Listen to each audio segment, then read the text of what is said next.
Bom dia, meu nome é Vinícius Freitas.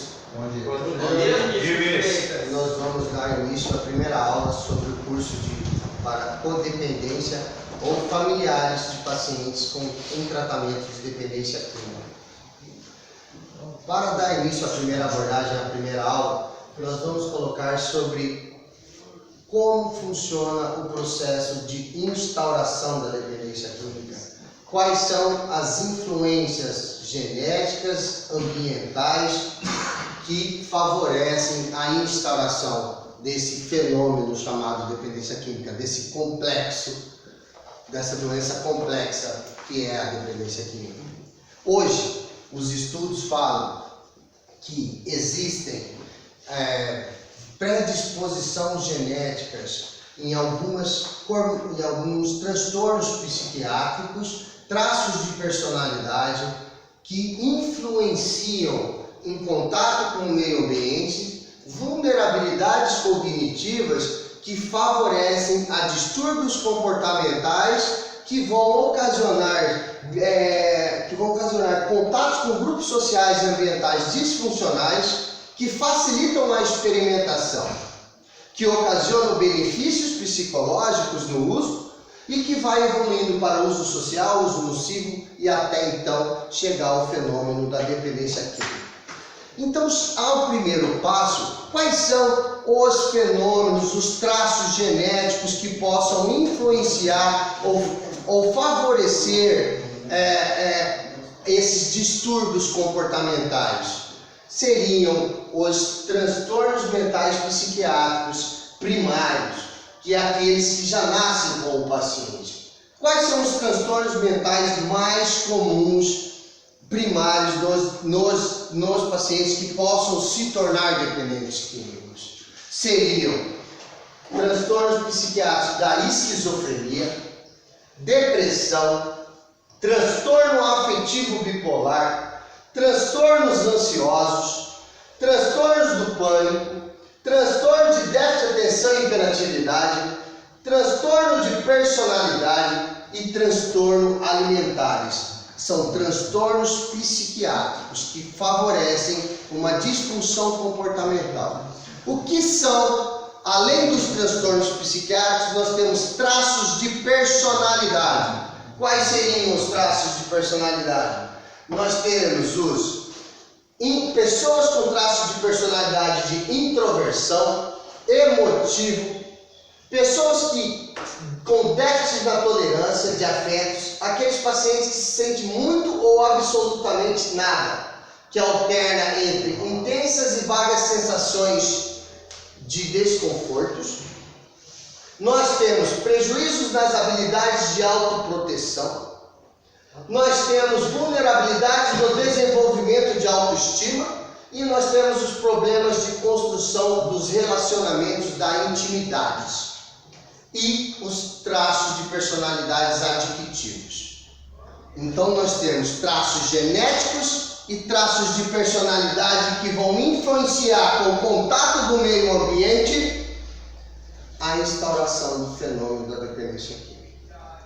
Legal? Agora, Vinícius, como é que eu posso colocar que um transtorno mental vai me gerar uma vulnerabilidade à experimentação de uso de substâncias que possam evoluir para a dependência química? Por exemplo, um transtorno mental psiquiátrico, ele influencia no comportamento. Por exemplo, um paciente com déficit de atenção e hiperatividade na sua infância, ele nasce com agitação motora e dificuldade com prejuízos na atenção. Então, o que acontece? A atividade motora dele vai prejudicar seus comportamentos no contato com o ambiente familiar. Esse contato com o ambiente familiar vai gerar repressão a este paciente. E esse paciente não vai ter a devida atenção de prestar atenção na disciplina que os familiares estão passando para eles. O que vai ocasionar? Ele vai achar que ele está sendo injustiçado ou repreendido e que a família dele não compreende ele, devido à falta de atenção. E com a hiperatividade motora, ele não vai conseguir se ambientalizar em pequenos ambientes, favorecendo a busca busca de ambiente, de fugas geográficas além da estrutura da sua propriedade, querendo subgrupos de ruas, amigos dentro da escola, aonde essa hiperatividade, esse déficit de atenção vai prejudicar também seus comportamentos em outras atividades, como atividades escolares e atividades sociais disfuncionais, favorecendo aí contato com grupos sociais e ambientais disfuncionais que têm esses mesmos aspectos, que têm esses mesmos efeitos de conduta, buscando assim pessoas e pacientes com condutas disfuncionais. Vamos ver também que esses pacientes com transtornos mentais, eles têm efeitos da droga que traz mais benefícios psicológicos do que prejuízos. Estudos hoje colocam que existem pacientes com os transtornos mentais que no período da intoxicação eles têm mais benefícios do que prejuízos de uso. Por exemplo, um paciente com um quadro depressivo, quando ele tem uma ingestão alcoólica, o prejuízo da diminuição da ansiedade, o efeito da euforia, a retirada do quadro depressivo e os malefícios que seria o pós-abstinência, bem menos reduzido. Então ele tem mais efeitos positivos que a intoxicação do que uma pessoa que não tem um quadro depressivo. Legal. Então é mais favorável para o paciente que tem transtorno mental depressivo se intoxicar com álcool e, por causa dos benefícios psicológicos que ele tem, dar manutenção à continuação de evolução da experimentação para uso social, para evoluir para um uso nocivo, e os prejuízos de valores evoluem para a dependência química sem ele se ater que aquela droga é o prejuízo, porque para ele aquela droga é o remédio dele e não o prejuízo. E os prejuízos são os fatores sociais que o repreendem.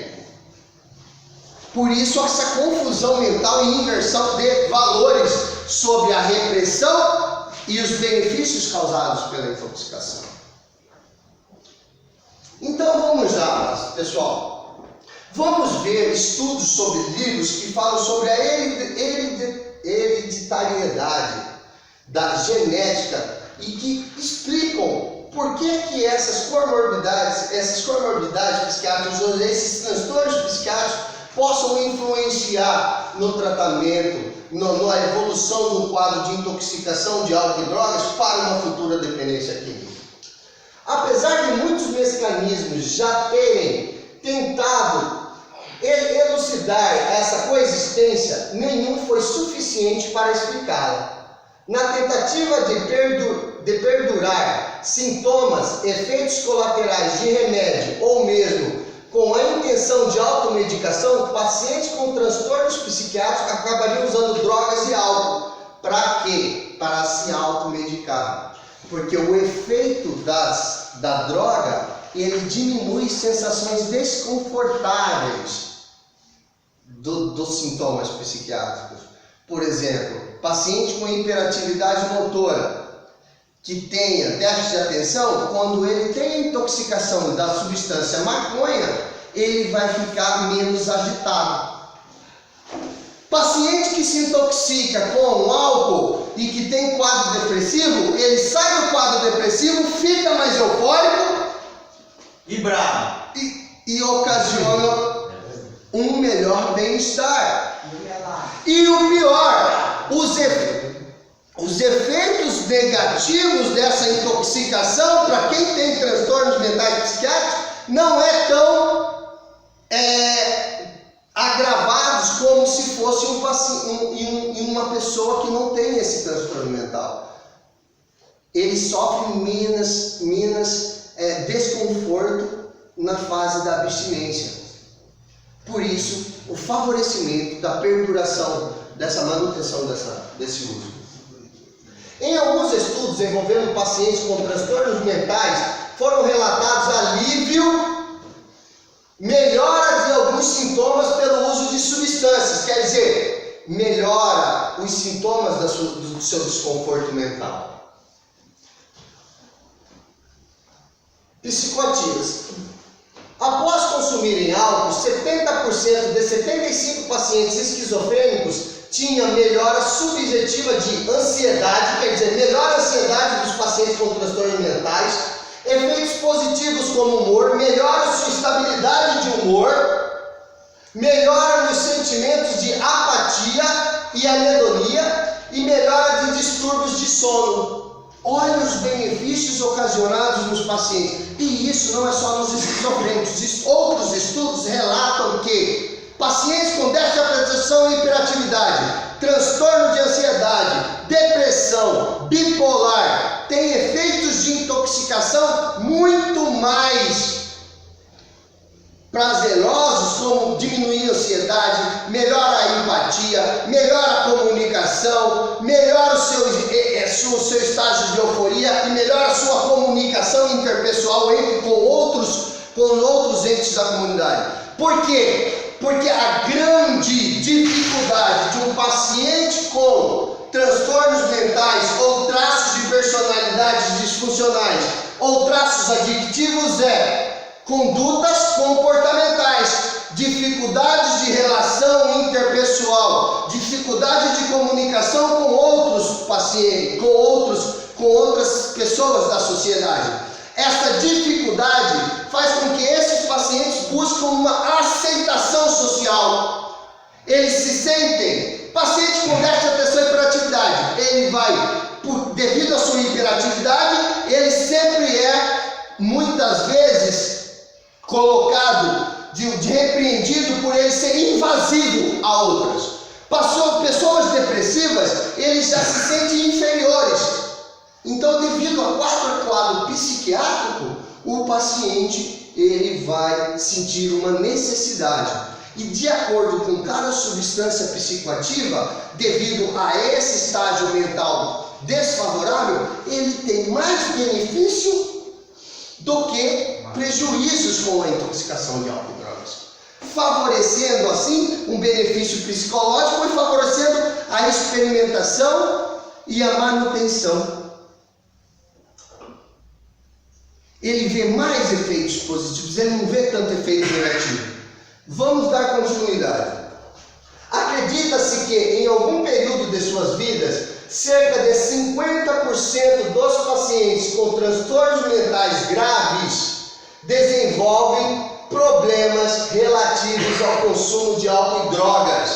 Olha a grande proporção. De 70% a 50%, quem nasce geneticamente com transtornos mentais, desenvolve em algum período da sua vida dependência de alguma substância, ou de medicamentos, ou de substâncias psicoativas em geral.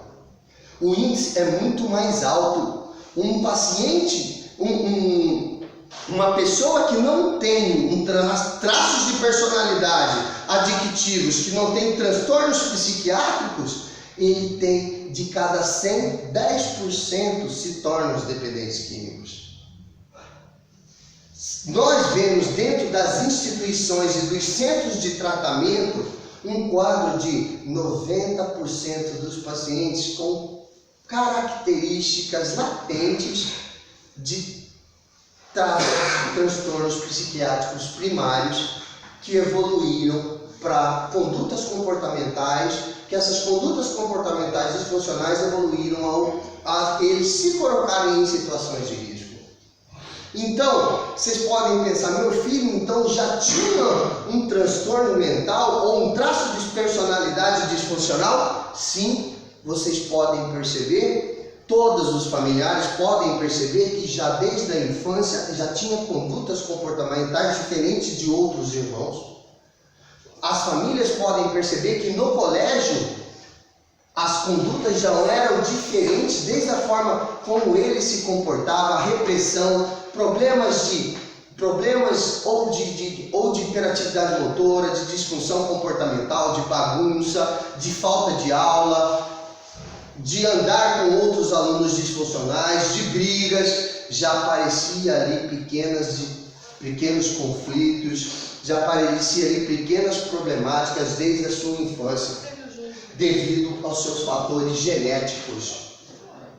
E esses fatores genéticos são comprovados que isso evolui e favorecem a estruturas comportamentais de conduta.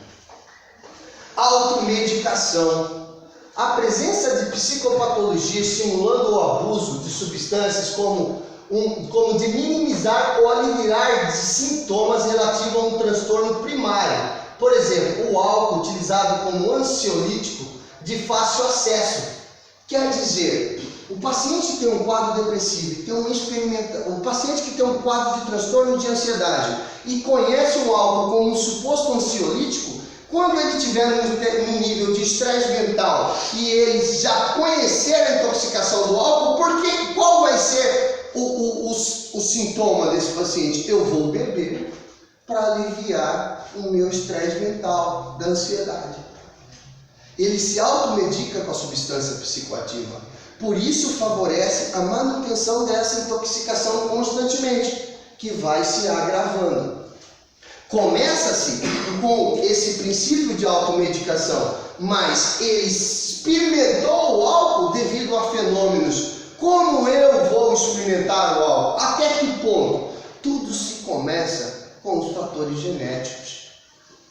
Fator genético em contato com um fator ambiental.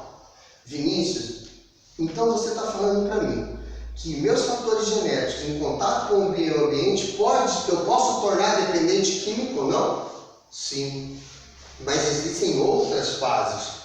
Por exemplo, eu nasço com um transtorno psiquiátrico de déficit de atenção e hiperatividade. Vou ter problemas comportamentais, dificuldades motoras dentro de casa. A família fala, esse menino é danado, esse menino não presta atenção, esse menino é impossível, ninguém segura esse menino. Ele já começa a tentar impor limites, ele começa a não aceitar as próprias disciplinas da família, começa a ir para a rua, começa a se afastar da família, depois começa a ter problemas escolares, e aí já vai ocasionando uma formação de crenças disfuncionais. O que seria crenças disfuncionais? Os conceitos que a família tenta passar para esse paciente. Por ele ter um déficit de atenção e hiperatividade, ele não consegue interpretar de uma forma correta devido à sua atenção não ser coerente e a sua hiperatividade não deixa ele parar para concentrar no aprendizagem que a família tenta colocar.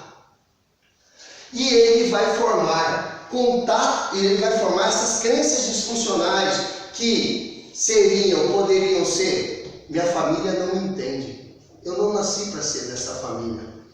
E ele vai se identificar com outros amigos de outros subgrupos sociais que têm os mesmos perfis disfuncionais, que acham que a família deles também não se entende eles. E eles vão se unindo em subgrupos e vão tendo contato com grupos sociais em ambientes de grupos sociais disfuncionais, que são meninos problemáticos, bagunceiros, baderneiros, que tem os mesmos perfis.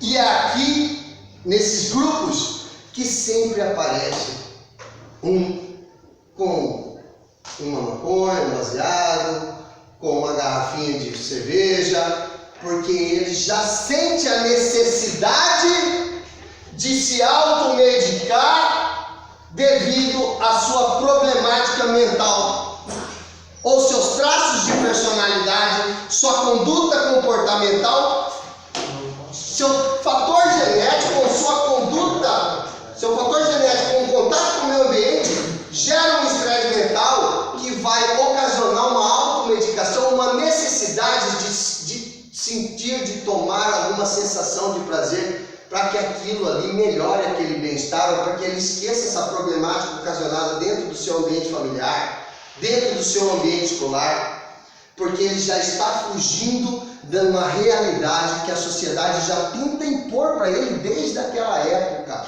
E devido à sua estrutura comportamental não deixar, ele já começa a fugir de uma realidade, e essa fuga dessa realidade vai formar crenças disfuncionais, que vai se unir com pessoas e subgrupos sociais disfuncionais, que vai facilitar a experimentação de álcool e drogas.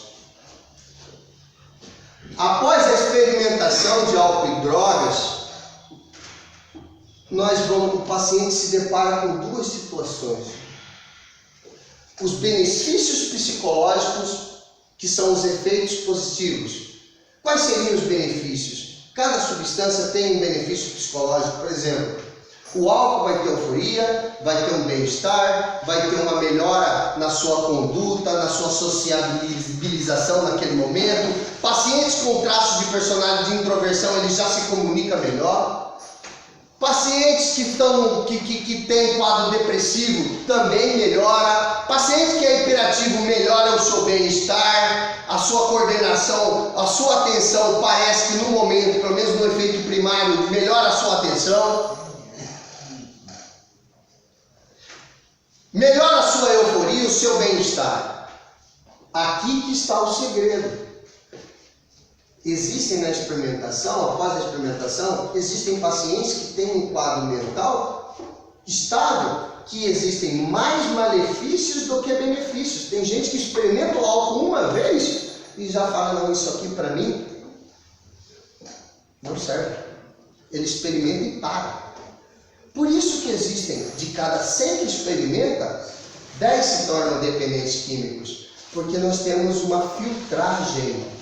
E a estrutura mental do paciente está completamente influenciada nesse aspecto do benefício e do malefício e do mecanismo de autocontrole. Porque no nosso sistema da nossa estrutura mental, nós temos o nosso autocontrole. Por exemplo, se eu tenho um quadro mental que favorece, que eu vou ter mais benefícios com o uso do que malefícios, eu não vou sentir a necessidade de parar com a intoxicação. Se aquilo ali mais me fez bem do que mal, por que eu vou parar de me intoxicar? É aqui na experimentação que a gente começa a fazer as crenças, formar as crenças de uso. Aonde eu começo a me ambientalizar e perceber que se eu vou num bar, eu vou beber para me divertir. Eu preciso beber para me divertir, porque quando eu vou no bar, quando eu bebo, é melhor. Eu começo a formar que para mim estar num barzinho, para mim conversar com uma mulher, eu preciso beber para desenvolver essas atividades de comunicação, porque isso me faz melhor. Tem um benefício com a euforia, com o bem-estar, melhora a comunicação, melhora a minha sociabilização. E existem pacientes, existem pessoas que ela tem um equilíbrio, ela tem um benefício razoável e um malefício maior. Vai filtrando assim os pacientes que vão evoluindo ou não para o uso social. Existem pessoas que só experimentam e param devido a ter tido mais benefícios. Existem pessoas que têm mais benefícios e elas evoluem para o uso social. Quando chega no usuário social, o que é um usuário social? O usuário social é aquele que passa pela experimentação, sente necessário e sente a necessidade de se intoxicar em mais atividades do seu cotidiano, que seria esporadicamente numa festa de família, que seria uma vez por mês, em 15 dias numa festa.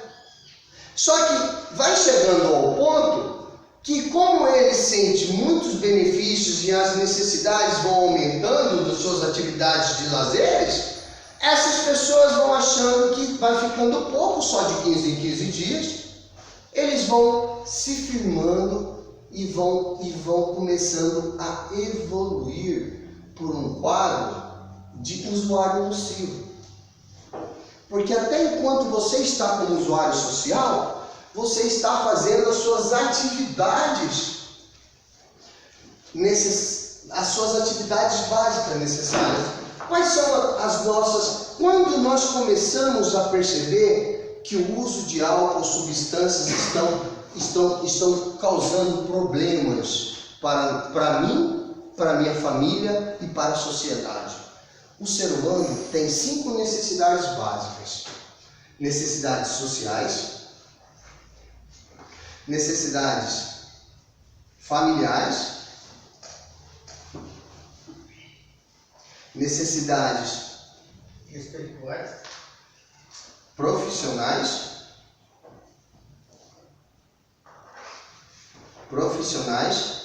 Lazer. lazer Espiritual. e espiritual. Quando esse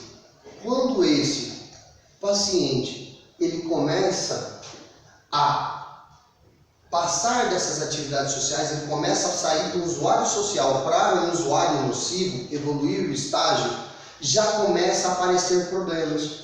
Porque ele começa a sair do lazer e já começa a beber nos horários que ele deveria estar com a família, por exemplo. E a família, naquele momento, já começa a identificar esses prejuízos. Fala, meu filho, mas você está de folga, mas você passou o dia inteiro bebendo no bar, chega em casa bêbado. O que está acontecendo?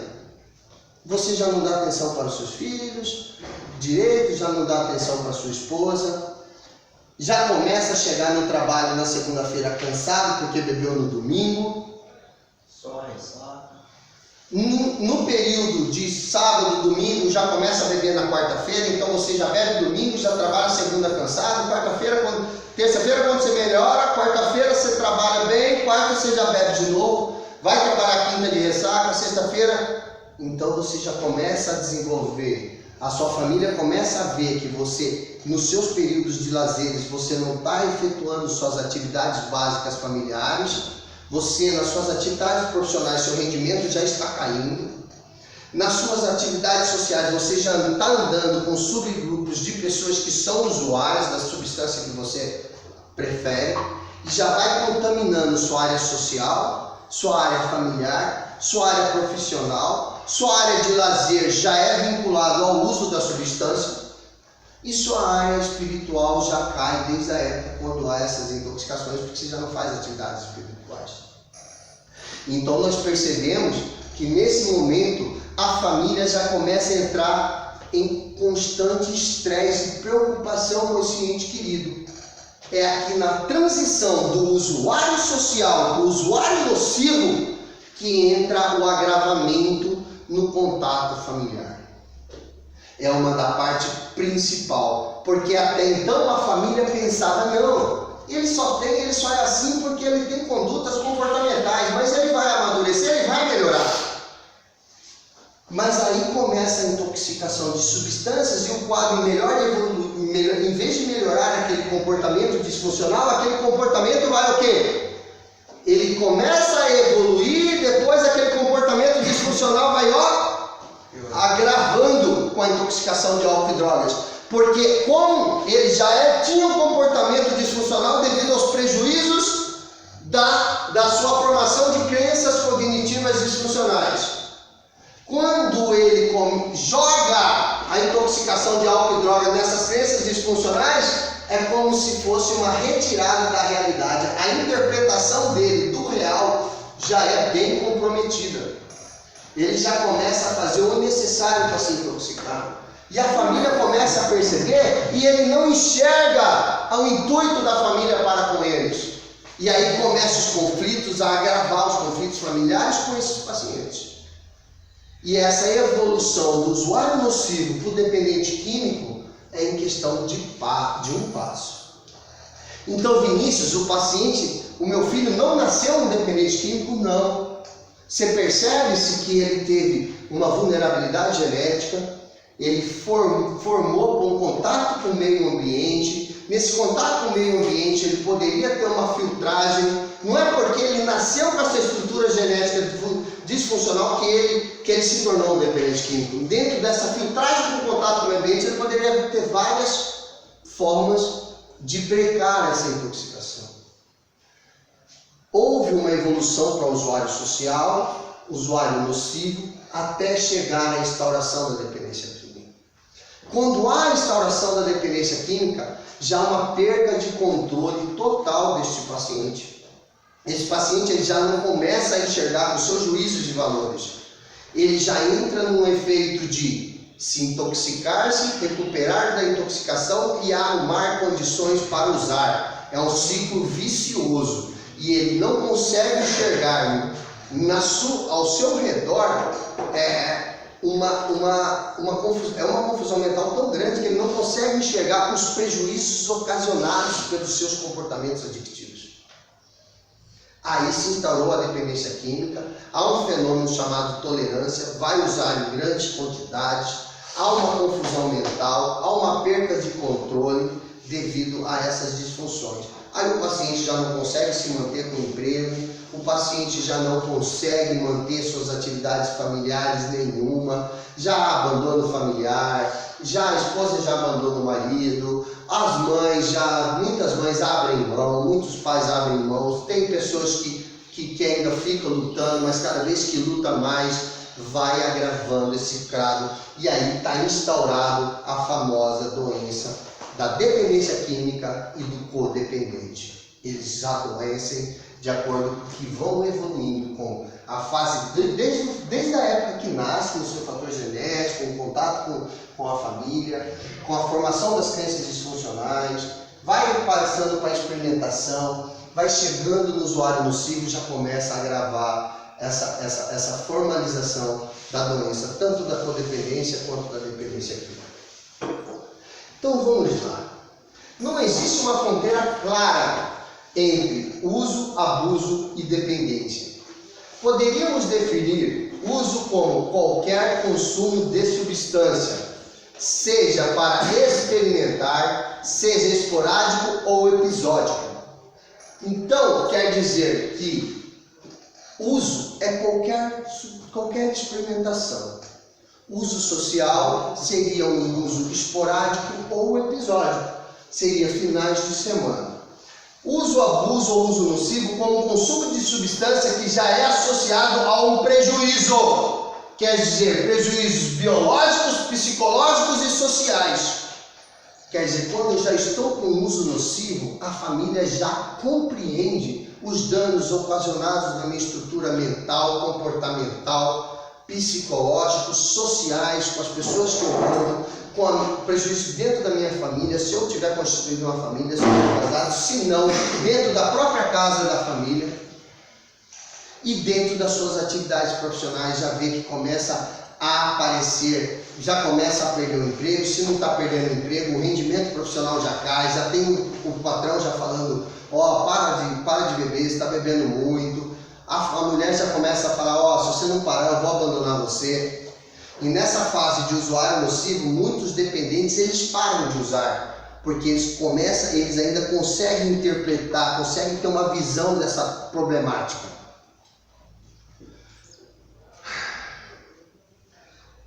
E por fim, a dependência como um consumo sem controle, quer dizer, um consumo desenfreado, uma tolerância desenvolvida, uma sensibilização celular, aonde você já não consegue se intoxicar em pequenas quantidades, uma perda de controle total. Isso nos dá uma ideia de continuidade, como uma evolução progressiva entre esses níveis de consumo. Os indivíduos passariam inicialmente por uma fase de uso, alguns deles evoluiriam posteriormente para o estágio de abuso e finalmente alguns desses últimos tornar-se-iam dependentes. Quer dizer, nem todos que experimentam evoluem para o estágio de uso social, de uso nocivo, e nem todos os usuários nocivos se tornam os dependentes químicos. Portanto, nem todo o uso de álcool ou drogas é devido à dependência. Na verdade, a maior parte das pessoas que apresentam uso disfuncional não é dependente.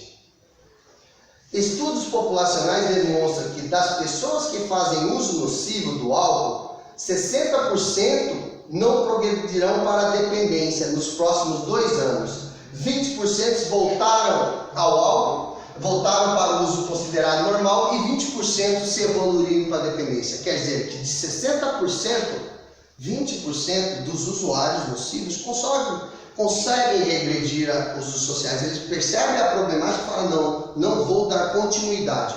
O porquê que eles conseguem voltar? Porque eles não desenvolveram a tolerância, não houve a mutação celular no seu sistema neurológico. Eles não adquiriram novos neuroreceptores. Porque a partir do momento que ele vai formando novos neuroreceptores, ele não consegue ingerir em pequenas quantidades demais, devido a essa mutação, chama homeostase, que é essa transformação no seu sistema neurológico da sinapse, de recepção dos neurotransmissores. E quando acontece isso, ele desenvolve o fenômeno da tolerância. E quando ele desenvolve a tolerância, ele já tem uma alta quantidade de intoxicação. E ele nunca mais vai conseguir regenerar essa intoxicação para o usuário social novamente. É por isso que em processo de recuperação se pega a total abstinência. Então, voltando, nem todos os que experimentam evoluem para o uso social, evoluem para o uso nocivo, vão se tornar dependentes. Há uma filtragem. Outros estudos apontam evidências de que quanto mais cedo for a experimentação a álcool, tabaco e outras drogas de abuso, maior a possibilidade de desenvolvimento de problemáticas durante a intoxicação.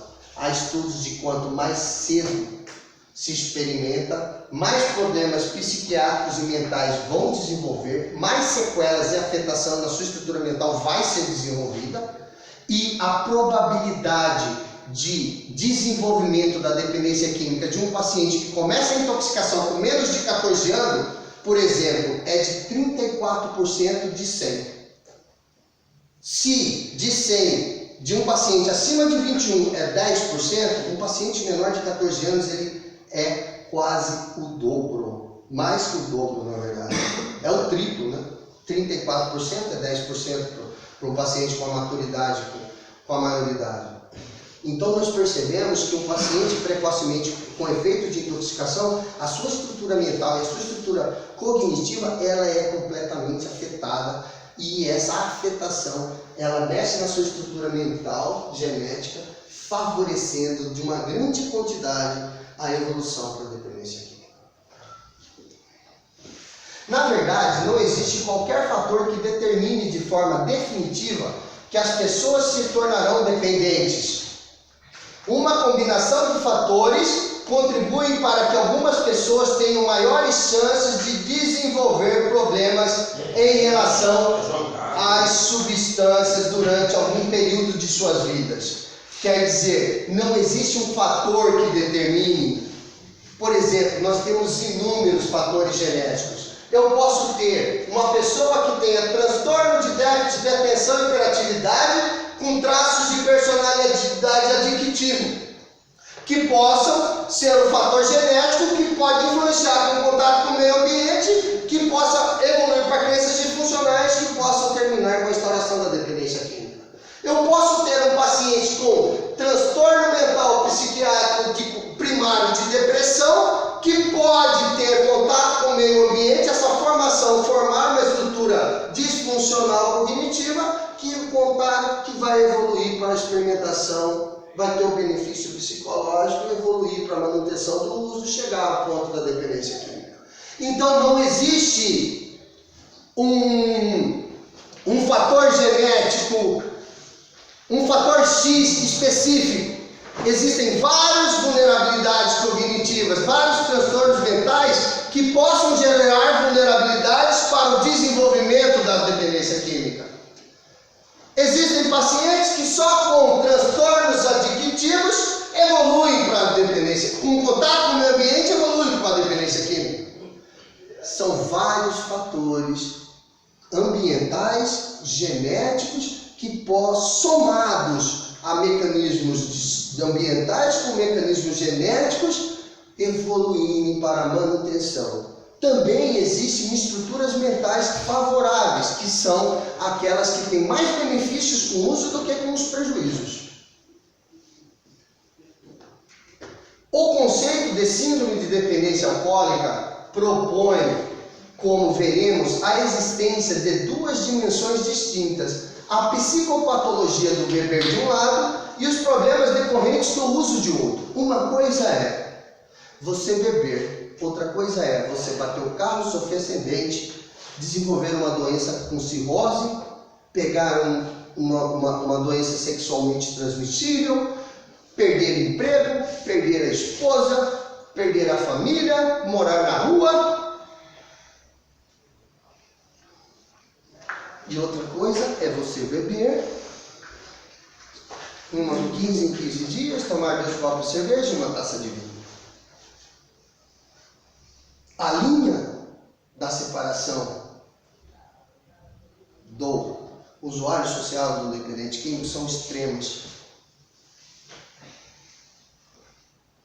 E a problemática já vem dos dependentes químicos em 90% com essas formações genéticas, dos seus traços de personalidade, dos seus fatores, dos seus transtornos mentais primários, que em contato com o meio ambiente formaram crenças disfuncionais.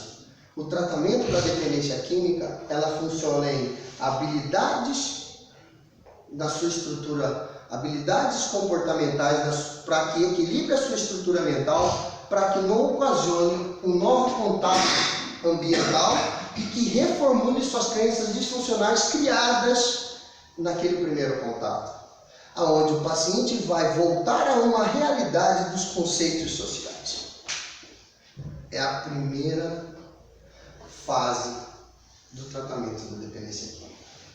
Espero ter sido claro no como se forma um dependente químico, desde a sua estrutura genética, ao contato com o meio ambiente, a estrutura de evolução para a experimentação, o usuário social, o usuário nocivo e até a transformação da doença dependência química. Agradeço a todos pela atenção. Essa é a primeira aula.